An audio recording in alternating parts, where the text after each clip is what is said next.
दोस्तों, जैसा आप जानते हैं, कांग्रेस पार्टी का ये डेलीगेशन अभी चुनाव आयोग से आया है बाहर। हम धन्यवाद करते हैं चुनाव आयोग का कि उन्होंने बहुत अल्प समय में हमें जल्दी से जल्दी मीटिंग और कंप्लेंट अपनी दोहराने और बताने के लिए व्यापक रूप से समय दिया। हम आशा और विश्वास करते हैं कि ठोस कदम जल्द से जल्द उठाए जाएंगे। मैं संक्षेप में आपको बता दूं, 17 कंप्लेंट्स हैं हमारी चार्ट में, 17। मैं सिर्फ 3 या 4 के बिंदु बताऊंगा आपको समय बचाने के लिए। सभी बहुत गंभीर हैं और सभी हमारे मूल सिद्धांत जो इस स्वतंत्र भारत के हैं उनका उल्लंघन करते हैं, उन पर आघात लगाती हैं। इसलिए ये आवश्यक है कि जिसको हमने संवैधानिक रूप से एक पुलिसमैन बनाया है, संरक्षक बनाया है इस पर्टिकुलर क्षेत्र का, अधिकार क्षेत्र का, वो तुरंत ठोस, सही और स्पष्ट एक्शन ले, क्योंकि ये हमारे संविधान के सभी आत्मा के जितने भी प्रावधान हैं उनके बारे में है। सबसे पहले है हमारी कंप्लेंट नंबर 17।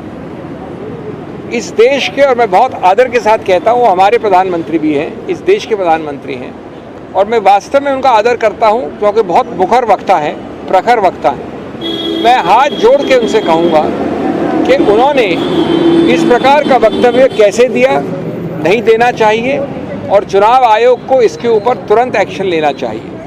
ये वक्तव्य आप सभी जानते हैं, ये उनके ऑफिशियल हैंडल पे छपा हुआ है, प्रकाशित है। ये कल परसों कैंपेन के दौरान राजस्थान में कहा गया। इसमें मैं इसको भद्दा मानता हूँ, मैं इसको दोहराऊंगा नहीं, लेकिन इसके 4-5 तत्व आपको याद दिलाऊंगा जिसको हमने पूरी तरह से चुनाव आयोग के सामने रखा। इसमें एक समुदाय एक धर्म का स्पष्ट नाम के साथ विवरण है, स्पष्ट नाम के साथ। नंबर 2, ये बड़े स्पष्ट रूप से कहा गया है कि वो समुदाय इस देश की अल्प रिसोर्सेज को हड़प सकता है, हड़प लेगा, कांग्रेस उनको दे देगी इस प्रकार के अल्प रिसोर्सेज, उस समुदाय, उस धर्म को। नंबर 3, उस समुदाय और उस धर्म को घुसपैठियों के साथ बराबर में जोड़ा गया है। ये बड़े स्पष्ट शब्द है, प्रकाशित शब्द हैं, आपके सब चैनल्स पे हैं, आपके सब प्रकाशन में हैं। नंबर 4, ये कहा गया है कि इसका आघात भारत के हिंदू धर्म के कई जो बहुत स्थापित सिंबल्स हैं, मंगलसूत्र एक उदाहरण है, उस पर आघात हो सकता है। मैं वापस हाथ जोड़कर कहूँगा कि इतने बड़े ओहदे के चीफ एग्जीक्यूटिव इस देश के माननीय प्रधानमंत्री, हम सबके प्रधानमंत्री, उन्होंने सीधा उल्लंघन किया है, सीधा उल्लंघन किया है 123, जो किसी रूप से धर्म के आधार पर कोई वक्तव्य अलाउ नहीं करता है चुनाव के वक्त। नंबर 2, चुनाव आयोग के बारंबार सर्कुलर्स का उल्लंघन है। उसका आखिरी सर्कुलर 2024 का, वो भी ये कहता है कि किसी रूप से, परोक्ष हो या सीधा हो, आप धर्म के आधार पे ऐसा कोई आक्षेप या एक संकेतात्मक रूप से भी, या तो सीधा है, नहीं कर सकते। नंबर 3, उन्होंने भारतीय संविधान की अस्मिता पे आघात किया है। भारतीय संविधान एक गौरवशाली संविधान है जो बोम्माई केस के पहले से कहता है, पहले से, कि धर्मनिरपेक्षता, पंथ निरपेक्षता हमारे संविधान के मूल ढांचे का एक अभिन्न अंग है। मूल ढांचे का अभिन्न अंग होने का मतलब होता है कि संविधान संशोधन द्वारा भी उसको आप नहीं बदल सकते। अगर ये बात है तो आप समतल ज़मीन के लिए, लेवल प्लेइंग फील्ड, गणतंत्र, लोकतंत्र के लिए, डेमोक्रेसी, ये सब एक अभिन्न अंग है मूल ढांचे के। आप इस प्रकार के आपसी वैमनस्य के वक्तव्यों द्वारा इसको बिल्कुल नॉन समतल, नॉन लेवल प्लेइंग फील्ड बना रहे हैं, और इसका इलाज सिर्फ चुनाव आयोग के पास है।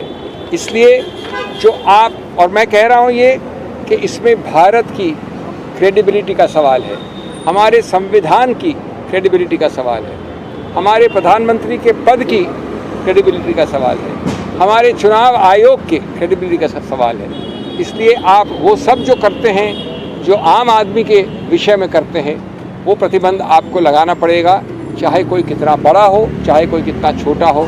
ये देश के एक संवैधानिक अस्मिता का प्रश्न चिन्ह है, पर प्रश्न चिन्ह है। तो ये तो सबसे अहम मुख्य पहली कंप्लेंट। हमारी दूसरी याचिका है, जो आपने तस्वीरें लगाई हैं अपने सत्तारूढ़ पार्टी की ऑफिशियल हैंडल्स में, गुजरात में विशेष रूप से, वो सिर्फ धर्म की बात करते हैं। हमने फ़ोटो दी हैं, आप वो ऑफिशियल हैंडल उठा के देख लीजिए, उसमें सिर्फ धर्म के चिन्ह हैं। हम एक गौरवशाली देश हैं, मैं एक गौरवशाली हिंदू हूँ, ये गौरवशाली सिख हो सकते हैं, ये गौरवशाली ईसाई हो सकते हैं, लेकिन धर्म के चिन्ह हम अपने घर में पूछते हैं। हम अपने ऑफिशियल हैंडल में लगाकर उसके आधार पर वोट मांगने नहीं जाते हैं। ये हमारा दूसरा याचिका है, विस्तार से है, फोटोओं के साथ है, व्यापक है। ये उन्हीं प्रावधानों का उल्लंघन है जो माननीय प्रधानमंत्री ने अपने पहले वाले हमारी कंप्लेंट के विषय में किए। तीसरा, एक बहुत ही विचित्र उल्लंघन देखा हमने, जो सिर्फ गैर कानूनी हस्तक्षेप और गलत रूप से दुष्प्रभाव डालने वाला हस्तक्षेप है। हमने ऐसा कभी सुना नहीं, कभी हुआ नहीं। मैंने अंदर माननीय आयोग को जेम्स बॉन्ड की कहानी बताई कि पहली बार तो तुक्का होता है, दूसरी बार कोइंसिडेंस होता है। अगर वही चीज़ तीसरी बार हो तो उसको शत्रु का एक्शन कहा जाता है। सूरत में ये बात बारंबार हुई है, ये कोइंसिडेंस नहीं है, ये शत्रु का एक्शन है। क्या हुआ? एक साथ 4 प्रस्तावक कांग्रेस कैंडिडेट के खड़े होकर बोलते हैं कि ये हस्ताक्षर हमारे नहीं हैं। चुनाव के एक दिन पहले ये कहा जाता है। उसके बाद कुछ समय तक जो कैंडिडेट है सूरत से, वो भी लापता होते हैं, मिलते नहीं हैं। अब सबसे रोचक, जो कोइंसिडेंस नहीं हो सकता, जितने और पार्टियों के जितने कैंडिडेट्स हैं सूरत से, सब विड्रॉ कर जाते हैं। ये ऐसा अजूबा तो हमने देखा नहीं। सूरत का कैंडिडेट इतना प्रभावशाली है कि कोई उसके विरुद्ध खड़े होकर तैयार नहीं। खड़े होने के बाद, नामांकन पत्र भरने के बाद, तो इसलिए हमने कहा है चुनाव आयोग से कि ये आपने चुनाव के धरातल को नॉन लेवल प्लेइंग फील्ड बना दिया है, समतल ज़मीन नहीं छोड़ी है। ये चुनाव पिटिशन का मामला नहीं है, इसमें आपका एक ही हल है, ऐसे कारनामों का फ़ायदा न उठा पाए कोई। इसलिए अति आवश्यक है कि आप स्थगित करें चुनाव सूरत में और चुनाव की नई तारीख दें, जिससे ये संदेश बड़ा स्पष्ट जाए कि अगर मैं इस प्रकार के दुष्प्रभाव से इनको इफ़ेक्ट करता हूँ या इनको इफ़ेक्ट करता हूँ, वोटर हो या कैंडिडेट हो, उसका फ़ायदा मैं नहीं ले सकता। इसलिए इस चुनाव को स्थगित करने की हमने मांग की। 5वां उदाहरण आता है, हमने कंप्लेंट की है न्यूज़ 18 के एक एंकर चैनल ऑपरेटर जो चलाते हैं प्रोग्राम्स, सूर्य तिलक से राज तिलक नाम से उनका एक प्रोग्राम है, उनको लिखित कंप्लेंट दी है अमीश देवगन के विषय में। आप लोग सब पत्रकार हैं, आप लोग सब यूट्यूब में जाना जानते हैं, आप उनका वो प्रोग्राम देख लीजिए। हमने लिंक दी है चुनाव आयोग को। वो इतना भद्दा है, वो इतना उत्तेजनापूर्ण है, वो इतना आपसी वैमनस्य फैलाता है, वो इतना धार्मिक है, वो इतना गैर कानूनी है, वो इतना धर्मनिरपेक्षता और पंथ निरपेक्षता के विरुद्ध है कि हमारा पूरा शर्म से माथा झुक जाए। हमने तुरंत प्रतिबंध के लिए कहा है। इसी महान व्यक्ति के विरुद्ध पहले कंप्लेंट्स हो चुकी हैं, निर्णय आ चुके हैं, लेकिन इस वक्त एक प्रयत्नशील काम हो रहा है कि चुनाव में जितना माइलेज निकाल सको गैर कानूनी काम से उतना निकाल लो, बाद में देखी जाएगी। ये बाद में देखी जाए पे तुरंत प्रतिबंध लगाने के लिए आवश्यक है कि इसको रोका जाए, और वो हमने हमारी 4थी कंप्लेंट में किया है। अंतिम बात जो मैंने कही, और मेरे मित्र अभी 1-2 और आपको उदाहरण देंगे, जो अंतिम बात मैंने की वो थी कि माननीय राहुल गांधी जी कर्नाटक के उस क्षेत्र में कैंपेन करेंगे जब दूसरा कर्नाटक का क्षेत्र जो है वो साइलेंस पीरियड में होगा। यानी एक क्षेत्र में कर्नाटक में चुनाव हो गए, वो साइलेंस पीरियड में चला गया है, मौन व्रत के पीरियड में। और दूसरे पीरियड में जहाँ की अलग अलग चरणों के चुनाव हैं वहाँ पर कैंपेनिंग अनुमति है, अलाउड है। तो हमने स्पष्टीकरण मांगा है कि चुनाव आयोग राहुल गांधी जी को उन क्षेत्रों में चुनाव अभियान करने का पूरा अनुमति दें। ये सभी हमारे बाकी 15 या 14 कंप्लेंट्स के साथ विवरण किया है, लिखित दिया है, कंप्लेंट दी है, प्रावधान दिए हैं, फोटोग्राफ दिए हैं, याचिकाएं दी हैं। और उसके बाद अब हम समझते हैं कि ट्रायल पे न ये लोग हैं न हम हैं, ट्रायल पे चुनाव आयोग है। Friends, let me very quickly in English summarize what has happened. I have had a privilege of leading the Congress delegation involving about 17 complaints to the Election Commission. The 17 complaints are summarized in a chart. All of you are getting a copy by email from our media department. The 17 complaints I have enlarged upon and discussed in detail only 5 or 6 before the Chunav Ayog. I will just summarize some of them. The most important is the first one, which deals with the extremely objectionable comments of no less than the Honorable Chief Executive of this government. We respect the office he holds. He is as much our Prime Minister as he is yours and of the BJP. The higher the post he holds, the more the obligation on him to exercise restraint. Unfortunately, the statement we have quoted is seriously, ridiculously objectionable. We can never expect this from as eloquent a Prime Minister as our Prime Minister. We would pray to him with folded hands to withdraw these comments, to clarify, and we have asked for the Election Commission to state that this is the position. In law, we will do in his respect whatever we do with others. What he has said, I am not going to quote. It is in your channels. It was said yesterday, day before in Rajasthan. It is published. But its 4 or 5 elements are deeply, deeply objectionable.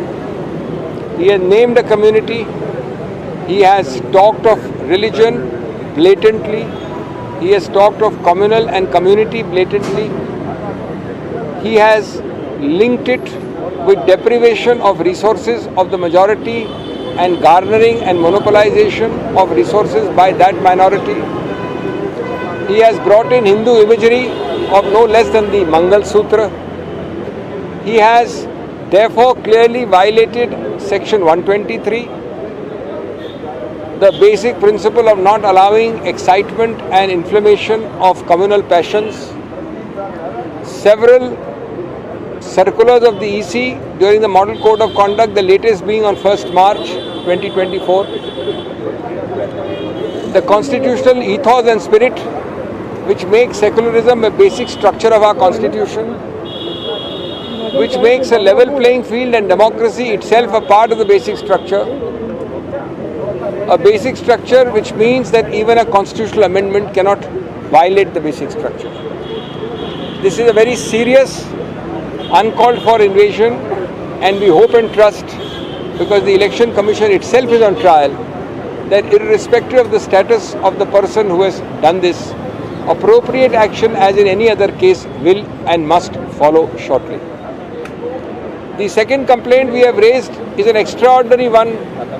As I said in James Bond parlance, the first time is happenstance, the second time is coincidence, the third time is enemy action. In Surat, the person of the Congress candidate who was nominated by 4 proposers, suddenly all 4 stand up and deny their signatures. All 4 together. This is no coincidence. The candidate is missing for many hours. By the time he resurfaces, we find that every other candidate has withdrawn his candidature. Every one of them. His candidature is rejected by the returning officer. If you don't want to have elections in this country and you want to hand over Surat on a platter, then why go through the charade of elections? Why notify the elections? We have therefore requested the Election Commission to postpone the elections in Surat and to redo the elections shortly to send a clear message that you cannot take advantage of this kind of wrong, undue influence. This is not a case where an election petition will decide the matter later on. This is a case of no election, by complete subordination of the democratic will of several contestants and several proposals. It is a case of patent bad faith and undue pressure. The third example we have raised before the commission is about the imagery on the social media handles of the official social media handles of the BJP. All official. We have given photographs, no unofficial, no individual. All the social media imagery, the posters of the BJP officially put only have Hindu religious imagery. We are all proud Hindus. Somebody may be a proud Sikh, somebody may be a proud Christian, but we keep our religion within our homes. You are not allowed to carry this religion onto your posters and your official handles. That's the meaning of the EC directive against religion being used or misused for canvassing. This again needs to be dealt with a stern hand. We have given photographs and details to the Election Commission. Lastly, we have raised the issue of Amish Devgan, a News 18 anchor who carries on an inflammatory, an incendiary, a seriously provocative, mutual hatred generating program on his channel. He has been noticed earlier for this flagrant violation. He is trying to take advantage of the short electoral window. We have given the link of the program, all of you can see it. We have given the details of the program, and we have said that such kind of blatant, cheap, crude, religious imagery and words must be stopped forthwith. We have also asked for it to be clarified, as is already clarified, but we want a very specific clarification that Rahul Gandhi, when he canvasses in the other part of Karnataka, which has no silence period, where the polls are held in a totally different phase, will be allowed, even though one part of Karnataka will be in the silence period, because where he will campaign has nothing to do with the silence period territory. Friends, my friend will add one or two more things. I will take your leave, but I will say that this is not only the trial of those against whom we have filed the complaint. It is a trial of the Election Commission itself. It is a trial of our constitutional spirit and ethos, and I hope that no one fails that trial. But sir, regarding the PM speech, what are you expecting? What action do you want to suspend his campaign? What exactly have you demanded? What would you do in other cases? Have you seen nothing? Did you see what Randeep Surjewala suffered? Do I have to tell? Does the Election Commission has to be educated about what it will do? They know very well. We are nobody to say that. You can give a stoppage for 1 day, 2 days, 3 days, accompanied by a warning. These are small things according to me. The statement is much more serious. But you need me to tell you what to do. So what is the assurance Election Commission is given? So what is the assurance? The Election Commission is not supposed to and does not give advance rulings. They don't give assurances. They have to give a ruling which we expect soon. हमने बड़ा स्पष्ट कहा कि हमने स्थगित करने का कहा है. सूरत में चुनाव कैसे हो सकता है? आप अकेले चुनाव लड़ेंगे, इस पूरे कमरे में जितने लोग हैं सब भाग जाएंगे, और ये एक ही दिन में सब लोग भाग गए और ये कोइंसिडेंस हो गया. तो वही तो बात है ना. तो आपको स्थगित करना चाहिए. सर्टिफिकेट तो मिलेगा ही. जब चुनाव ही नहीं होगा तो सर्टिफिकेट क्यों नहीं मिलेगा? Okay, thank you. Late mister सप्पल से सर्टिफिकेट नहीं दिया जा सकता. नहीं, ये बात नहीं है. आपने चुनाव होने कैसे दिया? सर्टिफिकेट दिया क्यों आपने, जब चुनाव ही नहीं हुआ है? कभी हुआ है आज तक कि जितने लोग इस कमरे में सब लोग अपना विड्रॉ कर लेते हैं? 4 प्रस्तावक एक साथ कहते हैं, तो बड़ा स्पष्ट है. Thank you. दोस्तों, एक मुद्दा जो हमने 20 दिन पहले 2 अप्रैल को इलेक्शन कमीशन को उसकी शिकायत की थी कि दिल्ली में बहुत सारे होर्डिंग ऐसे लगे जिन पे कोई नाम नहीं था, लेकिन अलग अलग नेताओं के, अपोजिशन के जो नेता हैं उनके कैरिकेचर बना के होर्डिंग लगाए गए थे, जो कानूनन गलत है, इलेक्शन कमीशन की गाइडलाइंस के अनुसार गलत है. 2 अप्रैल को हमने ये शिकायत की थी. 16 अप्रैल को चुनाव आयोग ने ये फैसला दिया था कि ये होर्डिंग हटाए जाएं. आज 22 अप्रैल तक ये होर्डिंग नहीं हटाए गए। ये सुप्रीम कोर्ट के इलाके में लगे हैं, ये हाई कोर्ट के इलाके में लगे हैं, ये चुनाव आयोग के पास लगे हैं। लेकिन चुनाव आयोग के फैसले के बाद आज 20 दिन बाद भी ये होर्डिंग नहीं हटाए जा रहे। और हास्यास्पद बात ये है, ये हैरानी वाली बात है कि कुछ दिन पहले पिछले हफ्ते चुनाव आयोग की एक टीम कांग्रेस पार्टी के हेडक्वार्टर 24 अकबर रोड आती है और कांग्रेस पार्टी का जो साइन बोर्ड लगा है जिस पे हमारे सम्मानित अध्यक्ष मल्लिकार्जुन खड़गे जी की फ़ोटो लगी है, हमसे कहती है कि उस फोटो को काले कपड़े से ढक दिया जाए क्योंकि ये चुनाव आयोग के गाइडलाइंस का उल्लंघन है। यानी कांग्रेस पार्टी अपना साइन बोर्ड भी छुपाए और वो होर्डिंग जो मोदी जी के लगे हैं, वो होर्डिंग जो भारतीय जनता पार्टी ने लगाए हैं बिना नाम के, जिसके खिलाफ चुनाव आयोग आदेश दे चुका है, आज 20 दिन बाद भी वो होर्डिंग लगे हुए हैं। हमने इलेक्शन कमीशन से आज इस बात को दोबारा उठाया। दूसरी बात हमने जो कही कि पिछले हफ्ते यूजीसी में 4 नए मेंबर अपॉइंट किए गए हैं। मॉडल कोड ऑफ कंडक्ट के दौरान जो एचआरडी मिनिस्ट्री है उसने अपने अधिकार क्षेत्र से बाहर जाते हुए ये 4 अपॉइंटमेंट किए हैं।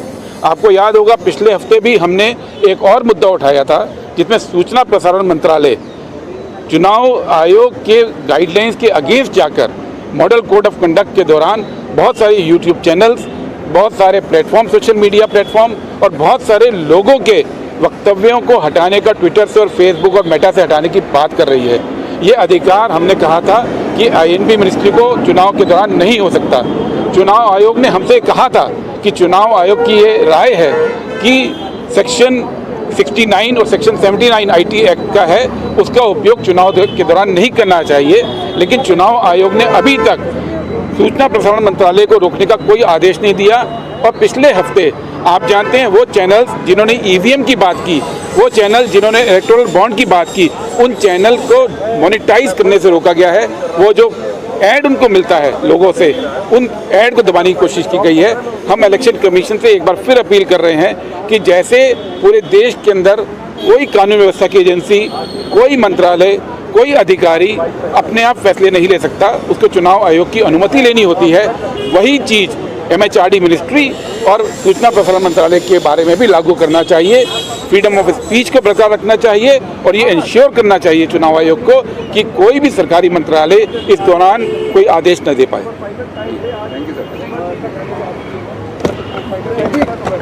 आराम से सब अपने अपने